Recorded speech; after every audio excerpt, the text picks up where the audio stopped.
मेरे प्यारे बच्चों, क्या हाल चाल।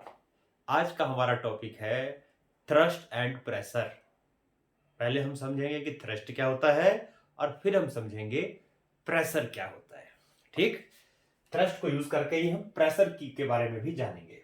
तो थ्रस्ट का पहले अगर हम डेफिनेशन लिखें कि थ्रस्ट क्या होता है, तो फोर्स, थ्रस्ट को बोलते हैं force acting in a particular direction. The force acting in a particular direction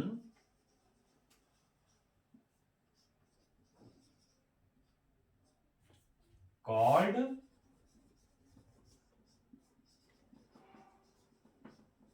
thrust, यानी कि force acting in a particular direction is called thrust.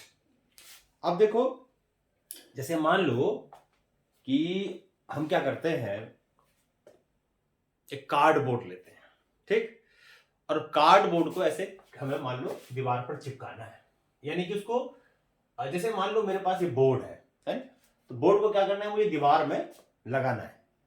तो क्या करूंगा, एक कील लूंगा और कील को यहां पर रख करके ठोकूंगा उसको, है ना। तो क्या होगा, कील will penetrate in the board and the ball, है ना। फोटो फ्रेम चिपकाना है तो कील लगाऊंगा, इसको चिपकाऊंगा, मारूंगा, तो कील क्या होगा, कील का सिरा दीवार के अंदर एंटर कर जाएगा, घुस जाएगा उसके अंदर, है ना। इसी तरीके से मान लो क्या होता है, देखो कि जैसे मान लो कैमल है, कैमल कैमल आसानी से रेत पे चल लेता है। क्या हम भी चल सकते हैं उतनी आसानी से? बहुत सारी सिचुएशन आपको बताता हूं, है ना। अगर मान लो नुकीले सरफेस है, यानी कि रोड पे पत्थर पड़े हुए बहुत सारे नुकीले नुकीले, उस पर चलोगे तो क्या हो जाएगा, क्या होगा उसके ऊपर चलोगे तो? पैर में चुभेगा नहीं क्या? चुभता है ना। अगर कील है, यानी ये सुई है, मान लो नीडल, अगर वो यहां चुभा दोगे तो चुभ जाएगा। इसी को अगर मैं चुभाता हूं, क्या चुभ रहा है? लेकिन इतना ही फोर्स अगर मैं किस में लगा दूं, यहां रखू कील या लिखू नीडल, और उतना ही फोर्स लगा तो मेरे अंगुली के अंदर घुस जाएगा वो, नहीं। तो होता क्या है इन सभी केस में, देखो इन सभी केस में क्या हो रहा है कि फोर्स लग रहा है ऑब्जेक्ट के ऊपर, ऑब्जेक्ट के ऊपर एक फोर्स लग रहा है, और वो फोर्स एक निश्चित दिशा में लग रहा है, एक निश्चित डायरेक्शन में लग रहा है, एक सर्टेन डायरेक्शन में लग रहा है। तो इसी फोर्स को हम क्या कहते हैं, थ्रस्ट कहते हैं। तो कोई भी फोर्स जो निश्चित दिशा में लगे, एक सर्टेन डायरेक्शन में लगे, उस फोर्स को क्या कहते हैं, उस फोर्स को थ्रस्ट कहते हैं। ठीक, अब ये तो हम समझे थ्रस्ट क्या होता है। थ्रस्ट का मतलब एक फोर्स ही हो गया, थ्रस्ट यानी थ्रस्ट फोर्स का एक दूसरा नाम है। लेकिन एक खास बात, जब फोर्स का एक सर्टेन डायरेक्शन हो तो फिर उस फोर्स को हम थ्रस्ट बोल देते हैं। समझ में आ गया। इसी तरीके से अब आता है देखो प्रेशर। प्रेशर क्या होता है, देखो प्रेशर, तो इसमें हम, इससे हमें डिफरेंस भी पता लगेगा कि थ्रस्ट और प्रेशर में क्या डिफरेंस है। अब एक चीज मुझे बताओ कि मान लो अभी मैंने आपको एग्जांपल दिया कि अगर मैं कील लेता हूं और कील को दीवार पे लगाता हूं और हथौड़े से पीटता हूं, तो कील दीवार में घुस जाएगा, घुस जाएगा नहीं घुस जाएगा, है ना। और उसी में दीवार में मान लो मैं ये मार्कर लेता हूं अपना, मान लोहे का बना हुआ चौड़ा सा मार्कर है, उसको पीटू, तो क्या दीवार में घुस जाएगा? नहीं घुस पाएगा इतना आसानी से जितनी आसानी से कील घुस गया, है ना। और एक बताओ, मैंने बताया कि अगर हम रोड पे चलते हैं, बिल्कुल फ्लैट सरफेस है, बड़ा अच्छा लगता है चलने में, वॉक करते हैं, लेकिन वही अगर हम ऐसे रोड पे चलें जहां पर नुकीले नुकीले पत्थर हैं, तो क्या इतनी आसानी से चल लोगे? पैर में चुभेगा नहीं क्या? कील इतनी चुभ जाती है, हमारे शरीर में चुभ चुभ जाती है। और एक सिचुएशन देता हूं, मान लो अगर हम रेत पे चलते हैं तो हमारे पैर रेत में धंस जाएंगे, धंस जाते ना रेत पैर के अंदर। लेकिन अगर मैं उसी के रेत के ऊपर बैठ जाऊं तो क्या मेरा मेरा शरीर भी, मेरा बॉडी भी रेत के अंदर धंस जाएगा क्या? नहीं धंसेगा। पैर तो एंटर कर गया, रेत के अंदर घुस गया। अगर उसी रेत के ऊपर अगर मैं बैठ जाता हूं तो मैं क्यों नहीं घुस पाता? जबकि मेरा फोर्स तो, अगर मैं मान लो खड़ा हूं तब भी फोर्स जमीन पे लग रहा है, और बैठा हूं तब भी फोर्स उतना ही है, वेट तो मेरा सेम ही है। लेकिन अगर मैं खड़ा हो गया तो सैंड के अंदर मेरा पैर घुस गया, बैठ गया सैंड के ऊपर तो फिर नहीं घुस पाया सैंड के अंदर, सरफेस पे ही रहता हूं, उसके ऊपर ही रहता हूं उसके। है ना। और कोई एग्जांपल बताओ, रेल की पटरियों को देखा है कभी तुमने? अगर आपने रेल की पटरियों को देखा होगा तो ये रेल की पटरियां होती हैं, रेल की पटरियों के नीचे क्या खास बात होती है पता है? उसके नीचे ऐसे चौड़े चौड़े स्लीपर्स लगे होते हैं, इनको स्लीपर्स कहते हैं। क्या होते हैं? चौड़े चौड़े स्लीपर्स होते हैं और उनके ऊपर ऐसी पटरियों को लगा डाल देते हैं।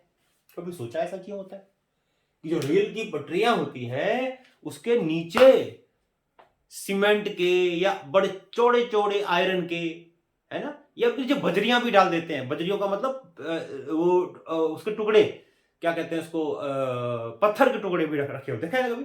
या ऐसे तो हमेशा होते हैं। ऐसा क्यों होता है भाई कि रेल की पटरियों के नीचे ऐसा क्यों लगाया जाता है? ना कोई तो कारण होगा, अपने आप पे थोड़ी है कि शोबाजी दिखाने के लिए हमने कर दिया कि अच्छा लगेगा देखने में, चलो जी पटरी को नीचे डाल दो, है ना। ऐसा होता है ना। और बताओ जहां पर ऐसा होता है कहीं, कोई सोच के बताओ, सोच के देखो कि जहां पर कोई अलग सी चीज होती है। कभी सोचा है कि जो गाड़ी के टायर्स होते हैं वो इतने चौड़े चौड़े क्यों होते हैं? बड़ी गाड़ियों के टायर ज्यादा चौड़े हो जाते बनाते हैं, साइकिल के पतले बना देते हैं क्योंकि वेट कम होता है। लेकिन जो हैवी व्हीकल्स होते हैं, बड़े बड़े व्हीकल्स, ट्रकें, उनके उनमें इतने जो टायर होते हैं उनके इतने चौड़े क्यों होते हैं? कभी सोचा है? कभी सोचा है ऐसा? है ना। अगर मान लो, चलो एक और एग्जांपल देता हूं, मान लो लगेज है हमारे पास, ब्रीफ केस है, उस ब्रीफ केस को हम उठाते हैं और एक ब्रीफ केस में ऐसा है कि बहुत पतली सी रस्सी है, बहुत पतली सी रस्सी है जिससे पकड़ के उसको हम उठा रहे हैं। हैंडल, रस्सी मतलब हैंडल, है ना। और उसी में मान लो दूसरा ब्रीफ केस ले लिया जिसमें चौड़ा हैंडल लगा हुआ है, बहुत थिक हैंडल लगा हुआ है, और पकड़ के ब्रीफ केस को हम क्या कर रहे हैं? उठा रहे हैं ऊपर, है ना। तो अगर पतली सी रस्सी है, उसमें हैंडल है और उठा रहे हो, तो हाथों में कितना वजन लगता है कि हाथों में लगता है हाथ को काट के दे, मतलब हाथों में बहुत जोर पड़ता है ना, बहुत जोर। लेकिन उसी में अगर चौड़ा सा हैंडल होता क्या होगा? क्या होगा? आसानी से उठा लेंगे, हाथों पे जोर कम पड़ेगा, हाथ में चुभेगा नहीं, वो ऐसे बोलेंगे, है ना। ऐसा होता है ना। तो कभी सोचा है कि ये सब चीजें क्यों होती है भाई? कि एक ब्रीफकेस है, उसका वेट तो उतना ही है, वजन तो उतना ही है, फोर्स तो उतना ही है, लेकिन उसमें एक चौड़ा हैंडल लगा रहे हैं तो आसानी से उठ पा जा रहा है, हाथों पे जोड़ नहीं पड़ रहा, हाथों में चुभ नहीं रहा है। लेकिन पतला सा हैंडल है, पतली सी हैंडल है, तो हाथों पे चुभने लगता है बड़ी तेजी से, है ना। जब हम रेत पे चलते हैं, अच्छा ऊंट को देखा कभी? ऊंट, मैंने बताया ऊंट जो होता है वो रेत पे बड़ी तेजी से भागता है, भागता है ऊंट बड़ी तेजी से। ऊंट नहीं है, ऊंट कुछ भी हो, कैमल, बड़ी तेजी से रेत के ऊपर भागता है। हम नहीं भाग पाते, हमारे पैर धस जाते हैं, उसके पैर नहीं धस पाते जमीन में। क्यों भाई? ऐसा कभी सोचा है सब चीजें? कील तो दीवार में चुभ जाती है, बड़ी सी मोटी नेल्स तो दीवार में चुभ जाती है, बड़ी सी थिक सी चीज, मोटी सी चीज दीवार में क्यों नहीं चुभ पाती? सुई पतली की होती है, सुई का सिरा इतनी पतली की होती है, और पतली होने से घुस क्यों जाता है उसके अंदर में? अगर मैं मान लो ये लूं और कहूं कि मैं इससे सिल दूंगा, कपड़े को सिल दूंगा, क्या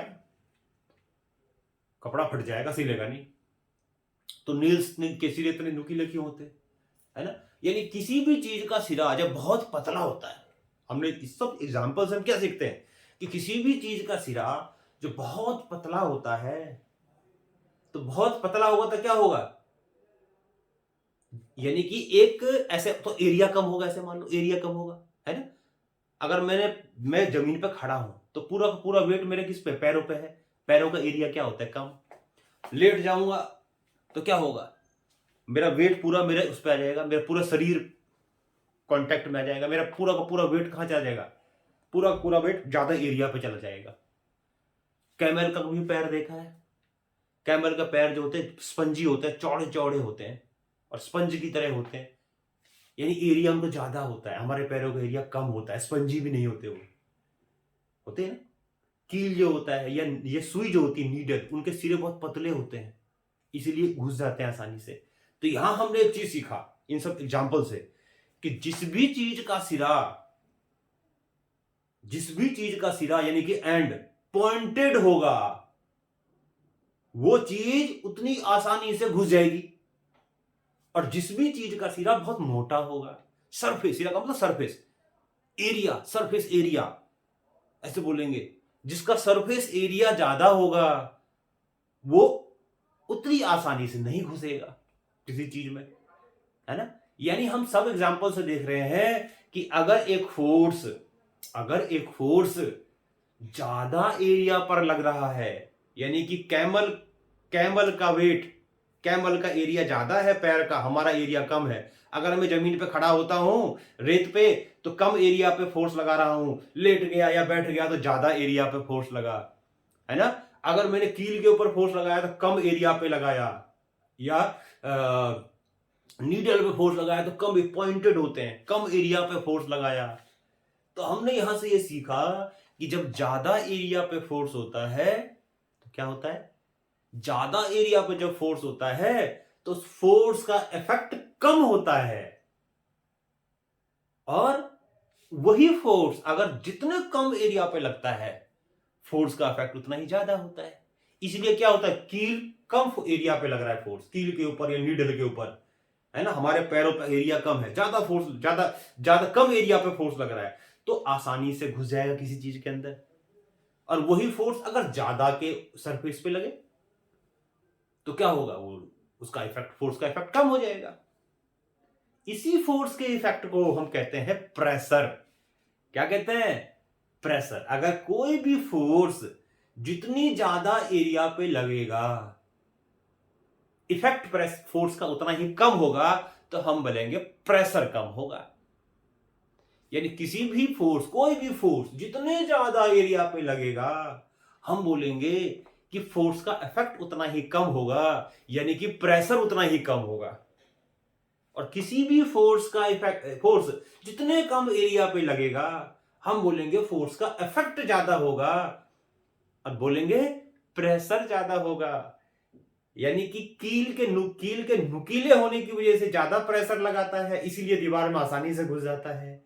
हम जब खड़े हैं रेत के ऊपर तो कम एरिया पे फोर्स लग रहा है तो इसलिए प्रेशर ज्यादा है, इसलिए हमारी पैर दीवार उसमें घुस जाते हैं सैंड के अंदर, है ना।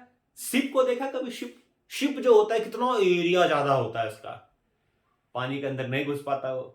क्यों, क्योंकि प्रेशर जो होगा उसका वो कम होगा पानी के सरफेस के ऊपर, क्योंकि ज्यादा एरिया, इतना बड़ा शिप होता है देखो, और फिर भी वो क्या करता है, पानी के अंदर नहीं डूबता। हम लेटेंगे तो हम डूब नहीं जाएंगे क्या, क्यों, क्योंकि हमारा वेट कम एरिया पे लगता है, उसका वेट फोर्स ज्यादा एरिया पे लगता है। तो जितने ज्यादा एरिया पे फोर्स होगा फोर्स का इफेक्ट उतना ही कम होगा। यहां से तो हमें ये सीख मिलती है। और जितने कम एरिया पे फोर्स होगा उसका इफेक्ट उतना ही ज्यादा होगा। इसी को हम बोलते हैं प्रेशर। इसी को हम क्या बोलते हैं, प्रेशर। तो प्रेशर का मतलब हुआ, अगर हम प्रेशर को कि अगर हम डेफिनेशन लिखेंगे तो प्रेशर क्या है, कि प्रेशर का मतलब है force acting per unit area. क्या बोलेंगे, force acting per unit area. Force acting per unit area is called pressure, is called pressure. उसी को हम क्या बोलेंगे, प्रेशर बोलेंगे। समझ में आ गया, force acting per unit area is called pressure. और वो फोर्स को क्या बोलते हैं, फोर्स एक्टिंग इन पर्टिकुलर डायरेक्शन, थ्रस्ट, या बोलेंगे thrust acting per unit area. तो फोर्स की जगह वर्ड यूज कर लो क्या, थ्रस्ट। थ्रस्ट भी तो एक फोर्स ही होता है, बताया ना, force acting in a particular direction is called thrust. तो thrust acting per unit area is called pressure. तो मान लो एक थ्रस्ट है एफ, थ्रस्ट लिखे चलो, तो थ्रस्ट, मान लो थ्रस्ट है यानी कि प्रेशर है, और कितने एरिया पे लग रहा है उस एरिया से इसको भाग कर दो, डिवाइड कर दो, है ना। जैसे कील पर हमने फोर्स लगाया तो कील का जो नुकीले एरिया है ना उसका एरिया से डिवाइड कर दो, तो क्या बोलेंगे, फोर्स पर यूनिट एरिया। मान लो थ्रस्ट है 10 न्यूटन का, मान लो वो 10 मीटर स्क्वायर एरिया पे लग रहा है, तो यूनिट एरिया का मतलब 1 मीटर स्क्वायर पे कितना लगेगा, 10/10। तो इतना एरिया पे इतना फोर्स तो हमें तो चाहिए यूनिट पे, यूनिट का मतलब 1 होता है, हमें 1 पे चाहिए, तो इतने एरिया पे इतना लग रहा है, तो 1 पे कितना लग रहा है, 10/10 यानी कि 1, ऐसे कुछ होगा। को टोटल फोर्स जितने एरिया पे लग रहा है उस फोर्स को उस एरिया से डिवाइड कर दो, तो क्या आएगा, थ्रस्ट अपॉन एरिया। यानी इसको क्या बोलेंगे, thrust acting per unit area. और इसी को क्या कहते हैं, हम प्रेशर कहते हैं। इसको हम किससे डिनोट करते हैं, पी से डिनोट करते हैं इसको। तो पी से डिनोट करेंगे, यानी इसको पहले चलो पूरा लिखता हूं इसको मैं, प्रेशर, इसी को कहते हैं प्रेशर। तो प्रेशर क्या होता है, thrust upon area. Thrust upon area को प्रेशर बोलेंगे। और थ्रस्ट का सिंबल क्या होता है, चिन्ह क्या होता है इसका, एफ, और एरिया का होता है ए। और प्रेशर का होता है P, तो प्रेशर हो गया F/A। तो अब देखो उसमें क्या है कि एरिया जितना कम होता जाएगा प्रेशर उतना ही बढ़ता जाएगा, इसीलिए नुकीले चीजों पर प्रेशर ज्यादा होता है, और ज्यादा प्रेशर से क्या होता है, वो पेनिट्रेट कर जाएगा, है ना। और जिसका एरिया कम होगा, एरिया ज्यादा होगा, प्रेशर कम होएगा। इसीलिए कोई चौड़ी चीज जब होती है तो चौड़ी चीज पे प्रेशर क्या होता है, कम होता है ना। और पतली चीजों पे, नुकीले चीजों पे प्रेशर क्या होता है, हमेशा ज्यादा होता है। इसी को हम क्या कहते हैं, प्रेशर कहते हैं, thrust acting per unit area. याद रहेगा इस चीज को। अब देखो इसका यूनिट क्या होता है, यूनिट क्या होगा इसका बता, यूनिट फोर्स का यूनिट क्या होता है, न्यूटन। क्या होता है, न्यूटन। और एरिया का क्या होता है, मीटर स्क्वायर।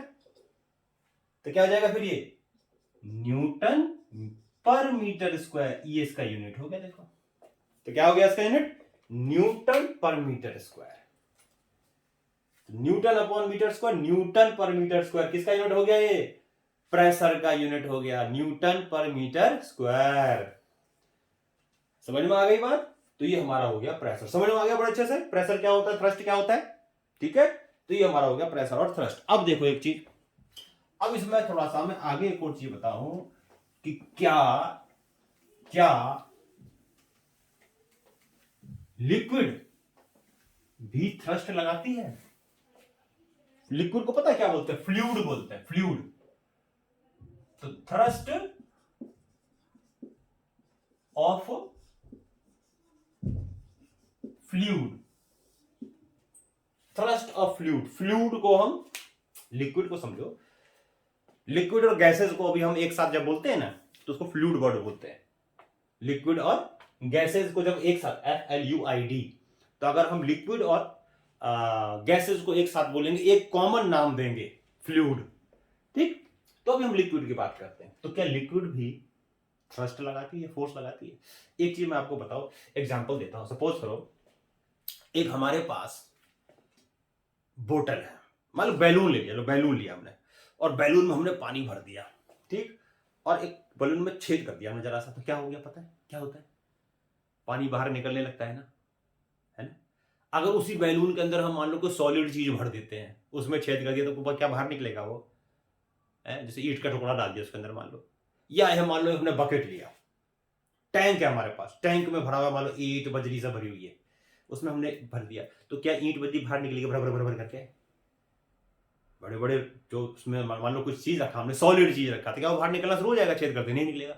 लेकिन अगर उसी के अंदर मान लो टैंक में पानी भरा हुआ है और जरा सा टैंक में छेद कर दो, क्या होगा, पानी भटर से बाहर निकलेगा, निकलना शुरू हो जाएगा। क्यों भाई, पहले तो नहीं निकल रहा था, छेद करते बाहर क्यों निकल गया।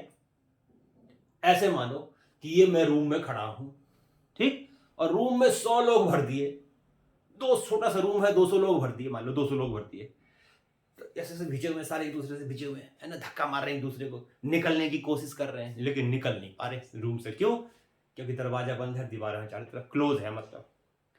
तो सारे के सारे पर्सन क्या कर रहे हैं, दीवार पे ऐसे पीट रहे हैं, सब पीट रहे हैं एक दूसरे को, एक दूसरे को पीट रहे हैं, दीवारों को, एक दूसरे को पीट रहे हैं, दीवारों को पीट रहे हैं कि निकालो निकालो निकालो निकालो। और जैसे ही गेट जरा सा खोल दिया, भड़ से बाहर निकल गए। क्यों निकले, क्योंकि भागने की तो कोशिश कर रहे थे लेकिन भाग नहीं पा रहे थे क्योंकि बंद थे। यही होता है लिक्विड में। मान लो मैंने ये कंटेनर लिया और इस कंटेनर में भर दिया लिक्विड। कंटेनर चलो ऐसा नहीं लेते, कंटेनर तो चलो दूसरी तरह का होता है, तो वैसा ले लेते हैं, टैंक ले लेते हैं पानी का। तो मान लो ये टैंक ले लिया मैंने पानी का और पानी भर दिया, इसके अंदर लिक्विड भर दिया, बोले तो फ्लूइड भर दिया, बोले तो फ्लूइड भर दिया, ठीक। अब क्या हुआ, जैसे हमने इसके अंदर फ्लूइड भरा और यहां से निकल दिया होल, तो होता क्या पता, लिक्विड बाहर निकलना शुरू हो जाएगा, फ्लूइड बाहर निकलना शुरू हो जाएगा। इसका मतलब क्या हुआ कि जितने भी लिक्विड होते हैं ना, उनके जो मोलिक्यूल्स होते हैं जिनसे वो बना होता है, वो इधर उधर भागते रहते हैं भीड़ में, कोई इधर भाग रहा, कोई इधर भाग रहा, कोई इधर भाग, इधर भागते रहते हैं। और भागेंगे तो क्या होगा, भीड़ में जब भागोगे तो आपस में भी टकराओगे और उसकी दीवारों से भी टकराओगे जिसमें भाग रहे हो, है ना। और दीवारों से बार बार मतलब पीट रहे हो कि बाहर निकलने की कोशिश कर रहे हो, पीटने का मतलब फोर्स लगा रहे हो ना। तो इसका मतलब यही फोर्स क्या कर रहा है, जो कंटेनर की दीवारों पे लग रहा है, और लिक्विड बाहर निकलने की, फ्लूइड बाहर निकलने की कोशिश कर रहा है, निकल नहीं पा रहा है क्योंकि बंद है। तो इसका मतलब ये हो गया कि जो फ्लूइड होता है वो भी फोर्स लगाता है। तो एक तो इस वजह से लगाता है, एक लिक्विड का वेट भी होता है, हर एक चीज का क्या होता है, वेट होता है, वेट का मतलब फोर्स हो गया। तो इसका जो बॉटम है, बॉटम के ऊपर भी वेट की वजह से फोर्स होगा, वो थोड़ा ज्यादा हो जाएगा, है ना। तो इसका मतलब ये हो गया कि जो फ्लूइड होती है वो भी क्या कर रहे हैं, भाग रहे हैं एक दूसरे से, भाग रहे हैं भाग रहे हैं भाग रहे हैं भाग रहे हैं। तो उसके वजह से भी क्या होता है, वो फोर्स लगाता है कंटेनर की दीवारों पर। तो क्या कहते हैं, है ना, तो क्या बोलेंगे कि fluid also exert normal force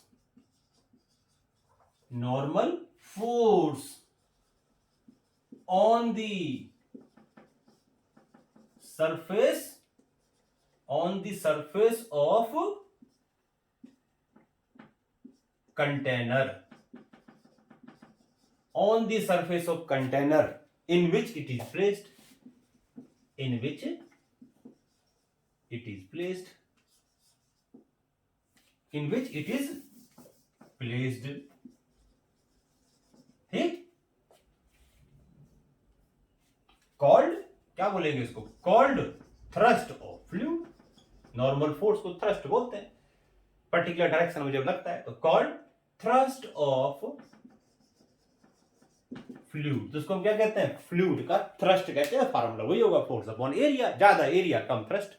इसीलिए कभी आपने देखा है, कभी आपको डैम पे जाने का मौका मिले, डैम जहां पर पानी भर देते हैं, डैम रोक देते हैं पानी को, तो डैम की जो दीवारें होती है पता है कैसी होती है, ऐसी बनाई जाती है, ऐसी।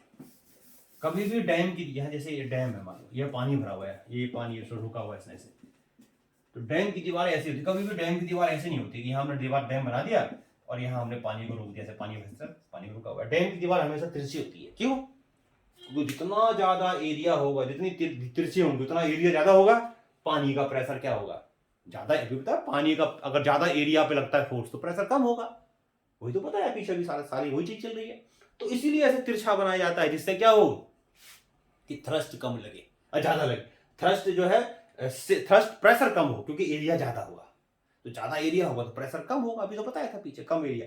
तो इसीलिए दीवारें जो होती है इसकी ऐसी बनाई जाती है। इसीलिए जो शिप होते हैं उसके बेस बहुत चौड़े बनाए जाते हैं, चौड़े, जिससे कि वो पानी के अंदर ना जाए, है ना।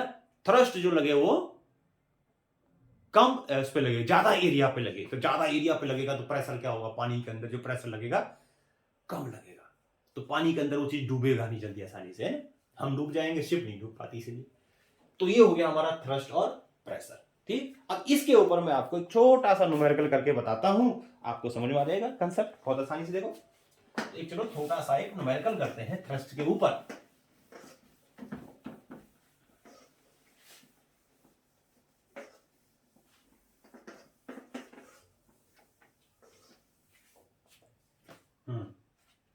तो इसके ऊपर हम छोटा सा एक न्यूमेरिकल करते हैं। देखो वो है हमारा ये कह रहा है, देखो क्वेश्चन है ये, a block of wood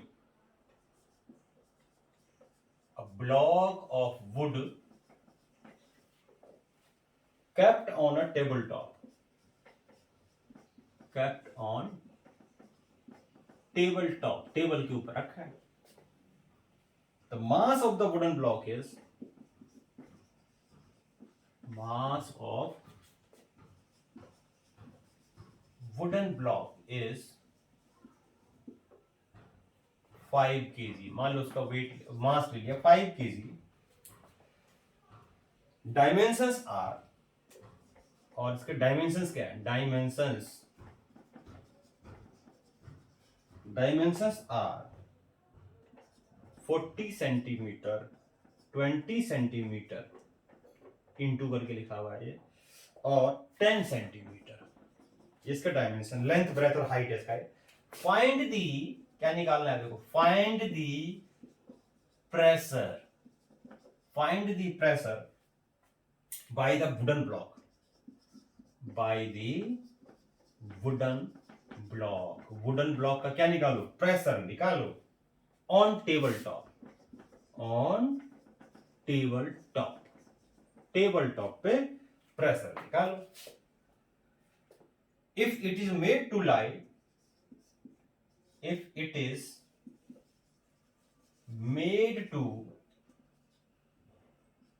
made to lie, if it is made to lie on the tabletop,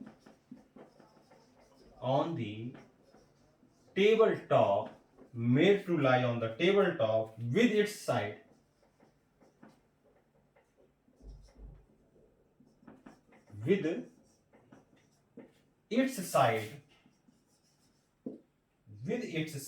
of dimension, with its side of dimensions A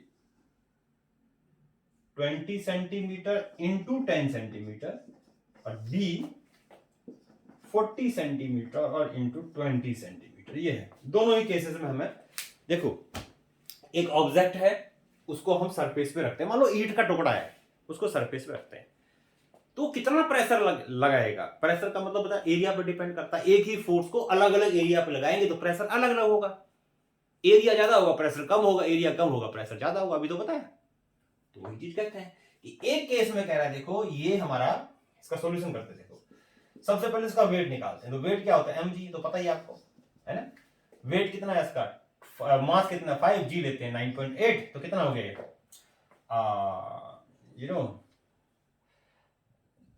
49 Newton, 49.0 Newton ये इसका वेट हो गया। यानी कि ये वुडन ब्लॉक का वेट है। अब इस पहले केस में क्या कह रहा है, ये जो जमीन पे रखा है वो इस तरह से रखा है, यानी उसका जमीन से सरफेस के साथ जो टच कर रहा है वो ये साइड कर रहा है। यानी इसका डायग्राम बनाओ, देखो कैसे बनेगा। पहले केस का बनाओ, देखो फर्स्ट केस। हाँ ये मान लो मैंने ले लिया वुडन ब्लॉक,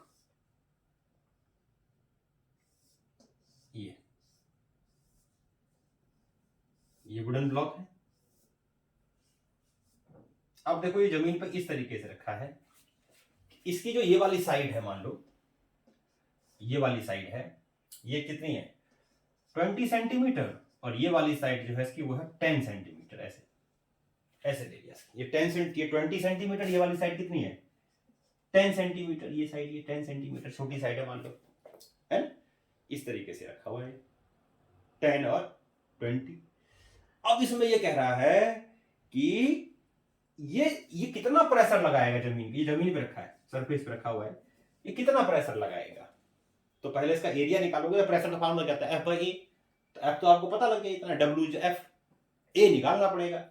जमीन पे जिस सरफेस से रखा हुआ है वो सरफेस कितना लगा रहा है फोर्स, वो एरिया कितना है सरफेस का जो जमीन से कांटेक्ट में है, ये सरफेस से कांटेक्ट में है, वो इतना एरिया है। देखो ये वाला एरिया, यही तो जो जमीन पे प्रेशर लगा रहा है ना, फोर्स लगा रहा है ना, तो ये वाला हमें चाहिए उसका एरिया, इसका, तभी हम प्रेशर निकल पाएगा कितना है फोर्स पर यूनिट एरिया। तो पहले एरिया निकालो। तो इसको मैं थोड़ा सा ऊपर से हटा देता हूं क्योंकि आपने पॉज करके इसे नोट कर लो, ठीक है। चलो ये हो गया। तो सबसे पहले हम क्या करते हैं, देखो एरिया निकालते हैं इसका। तो एरिया क्या होता है पता है आपको, एरिया होता है ए, और ये हो जाएगा हमारा लेंथ इंटू ब्रेथ। ठीक, लेंथ कितना है मान लो इसका 10 सेंटीमीटर है, और ब्रेथ कितना है 20 सेंटीमीटर है। तो 10 इंटू 20 हो गया, 10 इंटू 20 सेंटीमीटर। 10 अच्छा इसको सेंटीमीटर को मीटर में कैसे बदलते हैं याद है आपको, सेंटीमीटर को मीटर में कैसे बदलते, 100 से डिवाइड कर देंगे। तो 10/100 मीटर में आ जाएगा, और ये 20/100 मीटर में आ जाएगा। देखिए ना 0 पॉइंट कितना जाएगा 0.1 इंटू 0.2, तो आ जाएगा 0.02। ये आ गया आपका एरिया मीटर स्क्वायर में आ गया। एरिया इसमें आ गया, एरिया मीटर स्क्वायर में आ गया। सबसे पहले ध्यान रखना, इसको बोलते हैं एसआई यूनिट। एसआई यूनिट क्या होता है, मास का किलोग्राम, फोर्स का होता है न्यूटन, एरिया का होता है मीटर स्क्वायर, लेंथ का होता है मीटर। याद रखना इस चीज को, ठीक। तो ये आ गया। अब निकालता हूं प्रेशर, ये निकालता हूं साइड में। प्रेशर क्या होता है, प्रेशर होता है फोर्स अपॉन एरिया। तो फोर्स कितना है 49 न्यूटन, यानी कि W है, W अपॉन A, यानी कि हो गया 49, और एरिया कितना है ये है हमारा 0.02। तो पॉइंट हटाओ और ऊपर कितना लगाओ 2 0 लगा दो, और नीचे हो गया 2। तो 49 इंटू कितना हो गया 4900/2। तो ये प्रेशर आ गया, कितना हो गया, तो जो ये आ गया, ये इतना न्यूटन का pressure, Newton per metre square ये होता है, यूनिट बताया था अभी आपको मैंने। तो ये प्रेशर लगा, इतना प्रेशर लगा, इतना 49 डिवाइडेड बाई, हाँ इतना प्रेशर लगा इस पे। समझ में आ गया। अब दूसरा केस करते हैं, देखो दूसरे केस में ये समझ में आ गया बात। तो हमने क्या निकाला कि ये फोर्स जिस एरिया पे लग रहा है उस एरिया से डिवाइड कर दिया, प्रेशर आ गया। ऐसे ही देखो दूसरा करते हैं, दूसरे वाले पे कौन सा निकालना है, हम इतने वाले एरिया पे निकालना है। देखो कौन से वाले पे, ये बी वाला करते हैं पार्ट। बी वाले पार्ट में कैसे रखा है, देखो बी वाला पार्ट क्या है, 40 और कहां गया 40 और ये रहा 40 और 20, यानी इस तरीके से बड़ा करते थे थोड़ा सा, मान लो आप ये हो गया और 40 और 20 थोड़ा बड़ा करके दिखा देते हैं इसको, इस तरह से मान लो ये हो गया। यानी इसकी लेंथ अब कितनी होगी 40, जो सरफेस से टच है वही होगी 20, ये हो गया। तो अब इसका एरिया क्या होगा, देखो फोर्स तो वही है लेकिन अब एरिया क्या होगा, जो एरिया सरफेस से कांटेक्ट में है, इसको मिटा रहा हूं 49 याद रखना इसको। अच्छा अब ये एरिया कितना होगा, देखो एरिया निकाल देते हैं। तो एरिया क्या होगा, सरफेस से कांटेक्ट में है, हो जाएगा हमारा 20 इंटू 40, 20 सेंटीमीटर नहीं 20 सेंटीमीटर इंटू 40 सेंटीमीटर, मीटर में चेंज करेंगे पहले तो 100 मीटर में जाएगा, और ये 40 बाई 100 मीटर, तो यह आ जाएगा 0.2 इंटू 0.4, यह आएगा 0.08 एरिया आ गया इसका। देखो मीटर स्क्वायर में आ गया इसका एरिया, आ गया ना। अब क्या करोगे, अब निकाल दो, यही निकाल देता हूं, फोर्स प्रेशर निकाल दोगे तो प्रेशर कितना आ जाएगा पी एफ डब्ल्यू बाई ए। अब डब्ल्यू तो वही है 49 न्यूटन ही है। अब एरिया कितना है 0.08, इसको सॉल्व कर दो तो 49 इंटू 10 100 से ऊपर आ जाएगा मल्टीप्लाई में, डेसिमल हटा देंगे और नीचे क्या जाएगा 8 आ जाएगा, 8 ठीक। तो 49 बाई ये जाएगा आपका 4900 बाई 8 कितना जाएगा 6,